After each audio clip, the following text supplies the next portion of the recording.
Can you guys hear the babies in the background? Oh my gosh, they're gonna be annoying me. And I hope that they don't interfere with this video, okay?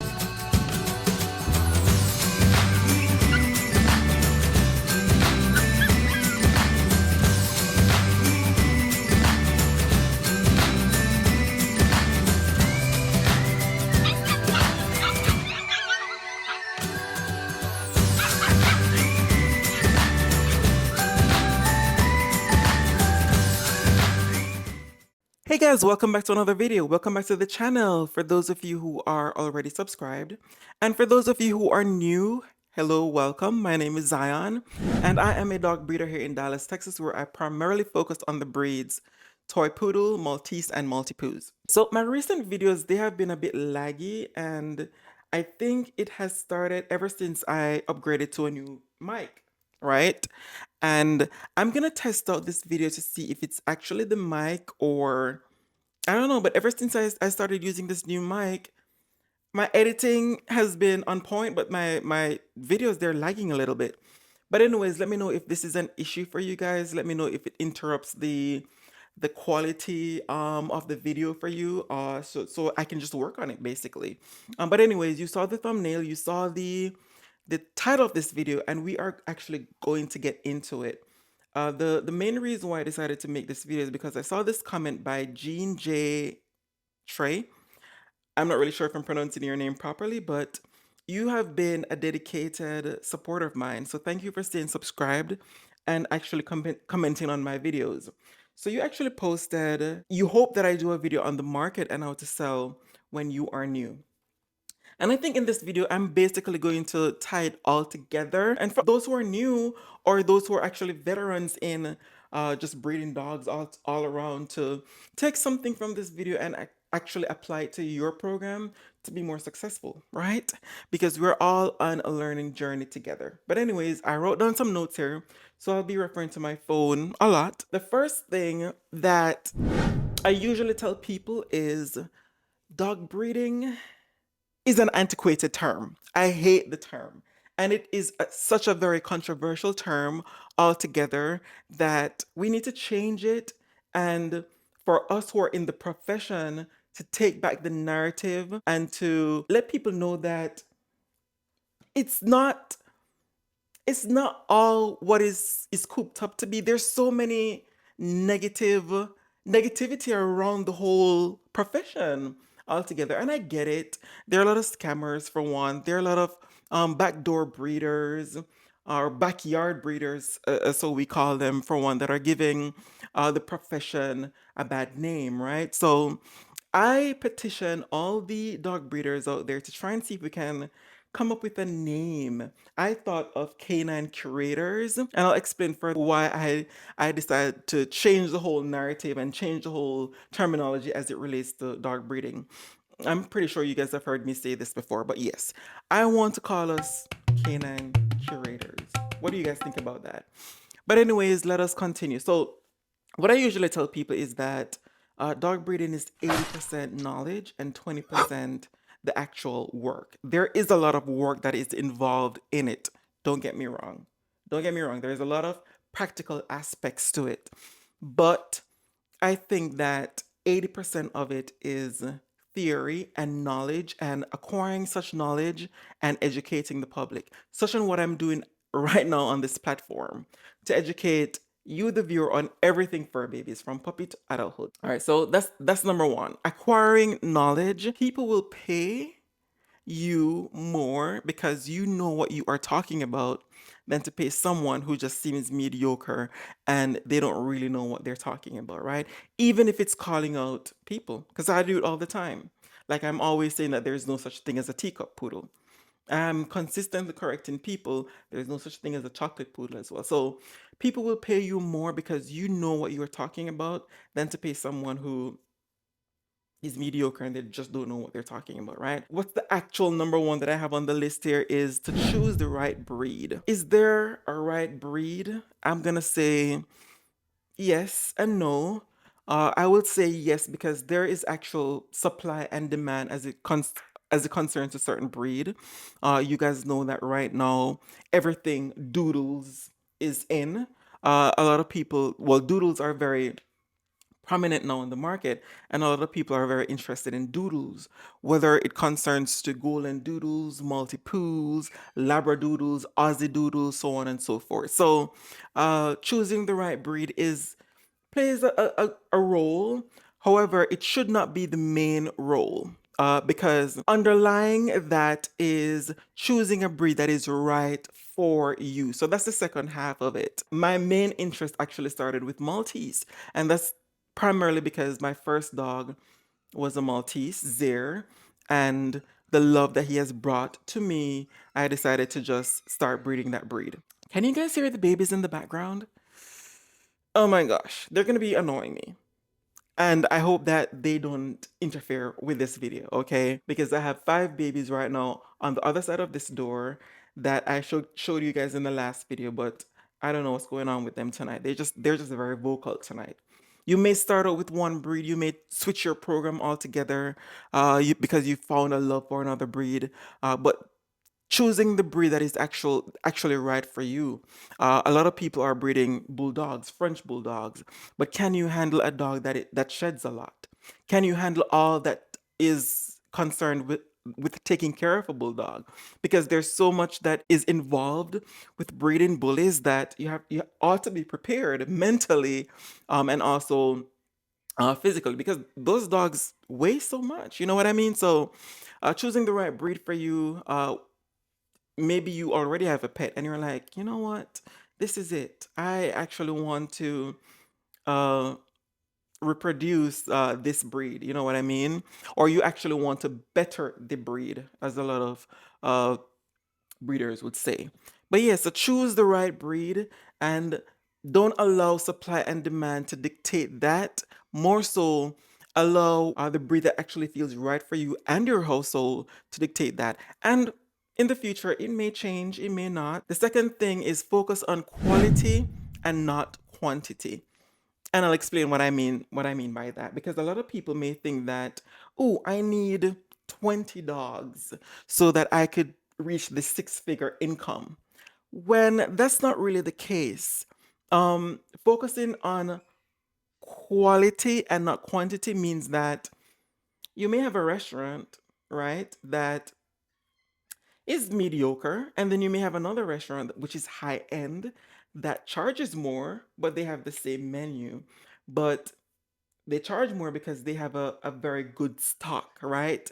They have good customer service. The experience is good, right? When the mediocre restaurant has the same menu, but they're not charging as much because you're not expecting more from that restaurant. You see what I'm saying? So when you have a good breeding stock, and you actually do your health testing, you actually clear your dogs before breeding with a vet, so on and so forth, that actually gives you an edge over the competition, so to speak. So focus on quality and not quantity. Marketing your business. Marketing your business, especially if you are choosing this as a profession, as a career, and not a hobby, as a hobby, right? Because there are a lot of hobby breeders out there. The majority are actually hobby breeders.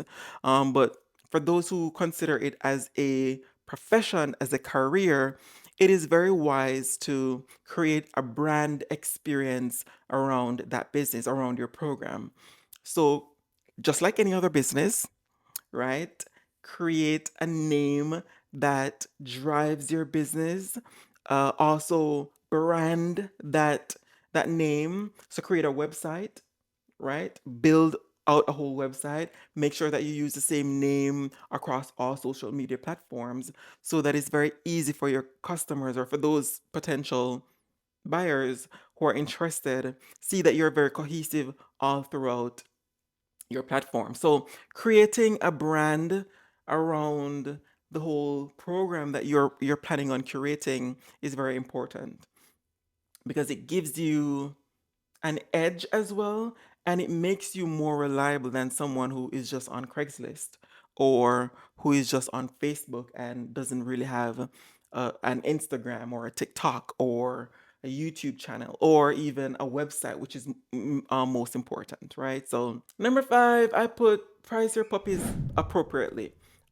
Which at the beginning I was saying that, and also the comment that the person made was saying that, what is the market for the puppies? Let me say this.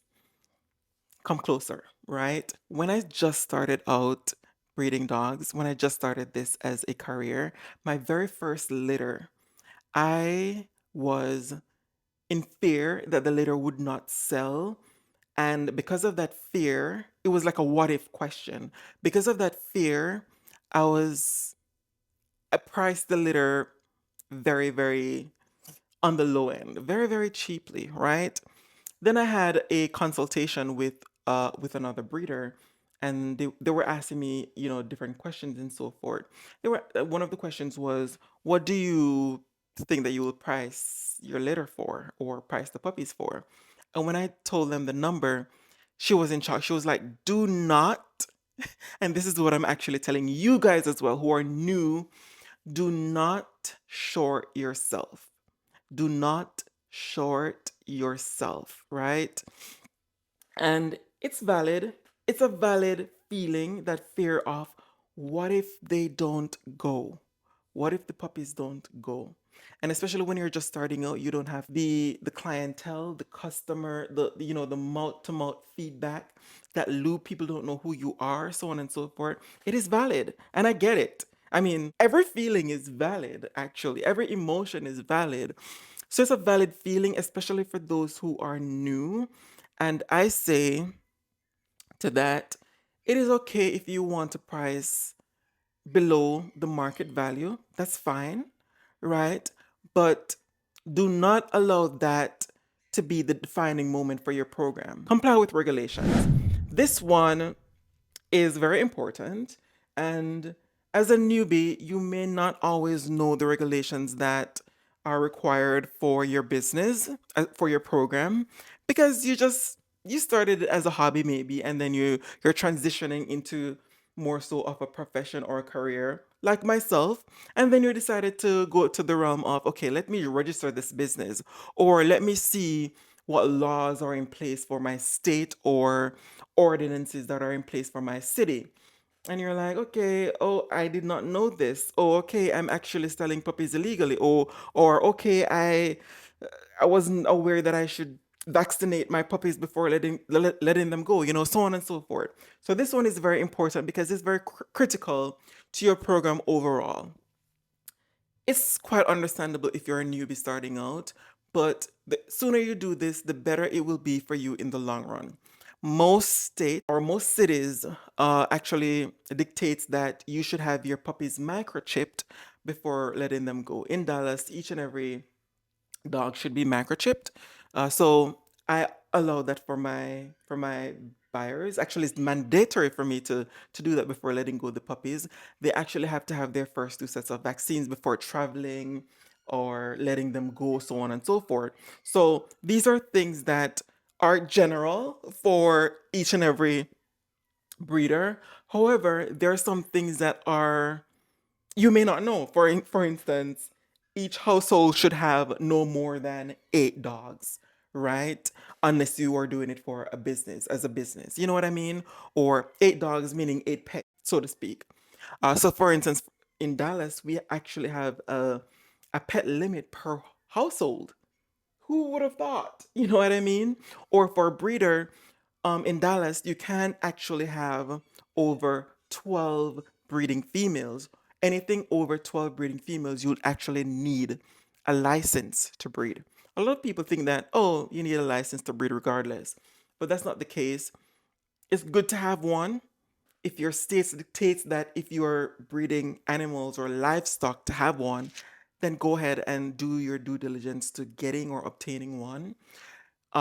Each and every city, each and every state is different. So, what I'm telling you, for instance, what applies to Dallas or the state of Texas may not apply to you in your city and your state. So, do your due diligence and make sure that you're complying to all the laws, rules, and regulations for your city. Number 7, constantly improve. And this drives back to the first thing that I actually said in terms of knowledge. Constantly improve. And that is something that is that's touching for me because I can feel myself improving each and every year that I'm actually doing this. And it is a good feeling because I know that I don't like careers or professions where I'm just like not improving or where I'm just like stagnant. There's nothing more to learn or there's no elevation there. You know what I mean? And so in this, I personally find that each and every year I'm improving. Each and every year there's something new to be learned. So make sure that you're doing your research to find out new breeding techniques or find out what's new and innovative in the whole industry, so to speak. So I'm even still learning. There's so much to be learned because there's so much that is involved in breeding dogs. A lot of people don't know. There's so much that you need to learn: progesterone testing, AIs, the heat cycles for your dogs, so on and so forth. So there's so much that you need to learn. Whelping puppies, things that you need to know to in terms of like illnesses, diseases, and so forth, and how to combat those. Stuff that you need to actually learn and know when going into it. So make sure that you're consistently improving. There are three things that I actually want you to take away from all these seven things that I've listed in creating a six-figure dog breeding business. First thing is creating a brand, because that will put you far ahead of the competition, for one, and that will make your customers less anxious in shopping with you instead of someone that they found on Craigslist, because they see that, oh, you have your own website, very professional. You have scammers out there who have professional websites too. But they look and they're like, "Oh my gosh, you're also on Facebook and Instagram. Okay, this is good. I feel better. I feel better shopping with you." 80% or 85% of new customers that I personally get, they would have already been scammed out of their money before coming to me. That is how bad it is, right? At least 85%. It could be more, but it's not less. I know that for a fact. A lot of people are scammed out of their money. So anything that you could do to alleviate anxiety when it comes to purchasing a puppy, because purchasing a puppy is it's a huge responsibility by itself, and that alone can make anyone anxious. So anything that you could do to help or aid in that experience of lowering that anxiety and making a customer feel more comfortable in purchasing with you, I say go for it. So, creating a brand around your business.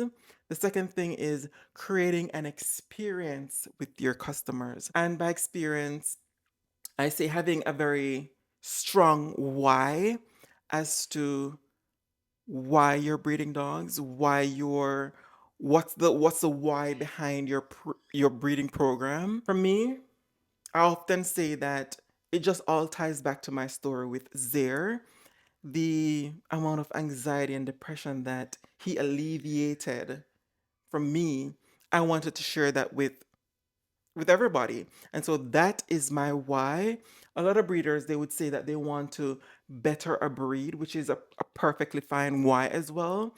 So the money should not be the driving force, because there's so much involved that if you don't have a strong why, I guarantee you that you will not last. You will not last in this industry. You will not last whatsoever. So the first one is creating a brand so that you come off more professional, gives you that edge. Creating an experience for your customers. An experience is something that evokes emotion for them. And the first branch to that is having a strong why. And the second branch to having a very good experience is customer service. Having a very good customer service. You're going to be talking to individuals constantly. Constantly. Sometimes I wake up 2 o'clock in the morning and I'm still talking to people. I see messages coming through and I reply. I respond as quick and as best as I can, right? So having a very good customer service is key because you're in the service industry. even though you have a product, so to speak. But having a very good customer service is going to be one of the main reasons as to how far that word travels, word of mouth, right? Lastly, I keep pushing in this video, or I keep saying in this video, is knowledge. Breeding dogs is 80% knowledge and 20% the other stuff. So having a very good knowledge base, educating yourself, making sure that your customers you your customers will look at you and they're like, oh my gosh, I'm so inspired because you know exactly what you're talking about. You know exactly what you're doing. You may not be in the business for a year, 2 years. There are a lot of dog breeders out there who are in the industry for like 10 years, 13 years, which is great, but they're not consistently leveling up. They're not educating themselves. So you coming in just year one, new, and you have that knowledge, right? They're looking at you like, oh my gosh, like I thought that you've been in it for like over 10 years because of how you speak, how you sound. That's what I'm talking about. I guarantee you, if you guys apply all of these steps in your personal program, then the sky's the limit. But anyways, I won't take up much of your time. If you guys are still here, make sure that you subscribe to the channel. What are you waiting for if you guys have watched it all the way to the end? I do have a TikTok and I go live there from time to time and I answer your questions. So make sure that you follow me on TikTok, also on Instagram and Facebook, right? I do have a lot of things rolling out for my program personally, so make sure that you stay tuned. Turn on your post notifications so that each and every time I upload, you're notified, because I guarantee you, you will not want to miss an upload. So stay tuned and I will see you guys in the next video.